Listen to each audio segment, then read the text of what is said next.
Ibu, bapak, saudari, saudara, rekan-rekan muda, dan adik-adik sekalian dimanapun kalian berada, bertemu kembali dengan saya, Romo Tino SSCC, di dalam catatan pesiarah.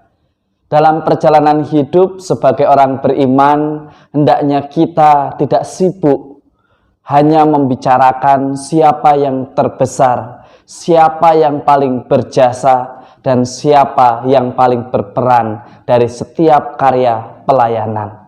Semuanya itu terjadi karena Tuhan yang menghendaki, karena Tuhan yang memberkati. Jangan biarkan berkat itu tidak sampai kepada orang yang kita layani hanya karena keegoisan dan ketamakan hati kita. Sebelum kita mendengarkan permenungan dari catatan pesiarah, marilah kita membuat tanda kemenangan Kristus. Dalam nama Bapa dan Putera dan Roh Kudus. Amin. Allah Bapa yang Maha Kasih, kami sungguh bersyukur atas segala berkat dan rahmat yang senantiasa Kau berikan kepada kami. Allah Bapa pembela dan pemerhati kaum papa, Engkau telah membina Santo Vincentius Imammu dalam kegiatan kerasulan menyelamatkan orang miskin dan mendidik serta membimbing rohaniwan. Semoga kami dikobarkan dengan semangat yang sama, mengasihi yang dikasihi dan melaksanakan ajaran yang kami imani. Demi Kristus Tuhan dan pengantara kami. Amin. Ibu, bapak, saudari, saudara, rekan-rekan muda, dan adik-adik sekalian yang terkasih, di dalam bacaan dari Nubuat Zakaria yang kita dengar atau yang kita baca, yang menjadi bacaan pertama pada hari ini, kita bersama diajak untuk melihat bahwa Allah kita tidak pernah mengabaikan satupun dari umatnya. Ia senantiasa memberikan pertolongan, Ia senantiasa memberikan berkat-Nya. Ia menyelamatkan mereka baik dari timur sampai ke barat tanpa kecuali. Membawa mereka kembali pulang supaya tinggal di tengah-tengah kebahagiaan yang Allah rencanakan untuk kita umatnya. Kita diajak untuk menjadi umatnya, dan Dia pun mengajak kita semua agar kita senantiasa mengandalkan Dia di dalam persiaran hidup kita, dalam kesetiaan dan kebenaran. Memang ini bukan perkara yang mudah, bukan perkara yang gampang, apalagi kita masih sering jatuh menyibukkan bahwa pelayanan ini terjadi berkat jasa saya, berkat peran saya, berkat siapa yang menjalankan. Seringkali kita dengan bangga bahwa kita mengatakan ada komunitas di sini atau di suatu tempat, itu semua adalah saya yang mengawali. Kita lupa peran Roh Kudus. Kita lupa bahwa semuanya itu terjadi karena Tuhan memperkenankan dan menggunakan kita agar apa yang Ia rencanakan sungguh terjadi. Maka di dalam Injil hari ini, dalam Injil Lukas, Yesus memberikan teladan kepada kita dan memberikan cara penyelesaian. Bahkan Yesus menyelesaikan pertengkaran di antara para murid yang sedang membicarakan siapa yang paling terbesar di antara mereka, atau siapa yang paling berkuasa, atau siapa yang paling berperan di dalam situasi seperti sekarang ini. Di tengah penderitaan pandemi COVID-19, di masa peraturan pembatasan kegiatan masyarakat, kita semua ditantang untuk bertindak bijaksana, penuh kehati-hatian, tidak membahayakan, tetapi juga tidak menghalangi mereka yang merindukan keselamatan rohani dan kehidupan kekal. Bagi Yesus, ternyata orang yang terbesar adalah Dia yang memiliki tempat bagi dia di dalam hatinya. Menerima Yesus berarti menyambut Allah Bapa yang telah mengutus Dia ke dunia. Memberikan solusi, melayani mereka yang merindukan sapaan dari Sang Allah.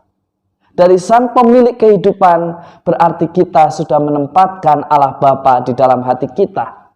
Menjadi pertanyaan dan refleksi bagi Anda, saya, serta kita semua, bagaimana kita seringkali menjalankan tugas dan tanggung jawab kita menggunakan kekuasaan, menggunakan cara-cara yang menurut kita benar, padahal seringkali justru menjadi penghalang bagi mereka yang merindukan keselamatan.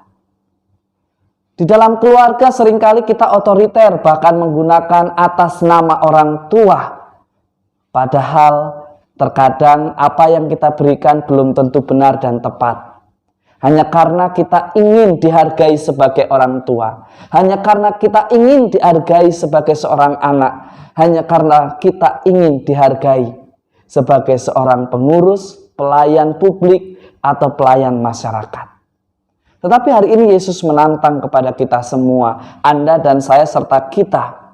Apakah di dalam pelayanan, di dalam tugas dan tanggung jawab kita sebagai seorang orang tua, sebagai guru, sebagai siswa, sebagai pelayan publik, sebagai pelayan di gereja, maupun dimanapun kita bertugas dan bekerja, apakah kita sudah melakukan seturut tugas perutusan kita, ataukah kita melakukan hanya sebatas kewajiban karena kita ingin dipandang bahwa kitalah yang paling berjasa?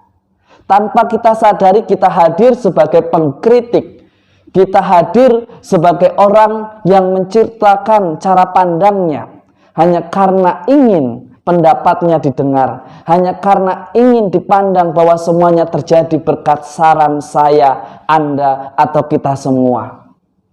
Kita diingatkan bahwa karya pelayanan dimanapun kita berada mengatasnamakan komunitas dan mengatasnamakan Allah yang kita imani. Semuanya itu terjadi karena Allah yang menghendaki, karena komunitas yang memberikan kepercayaan kepada Anda, saya, serta kita semua. Maka beranikah kita sebagai orang beriman di tengah masa yang sulit ini, di tengah peraturan pembatasan kegiatan masyarakat, beranikah kita senantiasa rendah hati memberikan jalan yang solutif, bukan justru mempersulit, tetapi juga bukan ceroboh yang membawa keonaran atau provokasi atau bahkan bahaya. Sebagai orang beriman, dia senantiasa berusaha untuk setia, untuk mendengarkan dan melaksanakan apa yang menjadi keputusan yang mungkin tidak memuaskan banyak orang, tetapi demi keselamatan banyak orang. Belajarlah dari anak-anak yang senantiasa tulus melayani, tulus tersenyum, tulus berbagi sukacita, tidak memikirkan kedudukan atau pujian, semata-mata dilakukan demi kebahagiaan yang sejati. Semoga berkat Tuhan senantiasa melindungi dan memberkati kita semua dalam nama Bapa dan Putera dan Roh Kudus. Amin.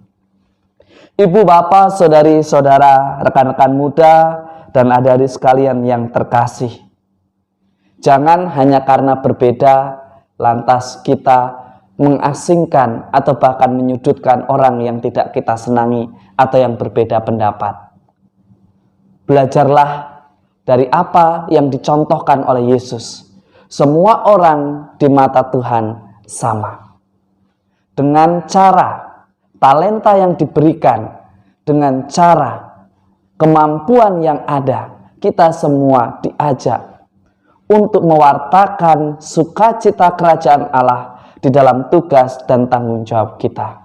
Mari kita menjadi terang di awal pekan ini, membagikan berkat Allah dan bukan menjadi penghalang dari berkat Allah bagi setiap orang yang merindukan keselamatannya. Selamat beraktivitas, Tuhan memberkati. Amin.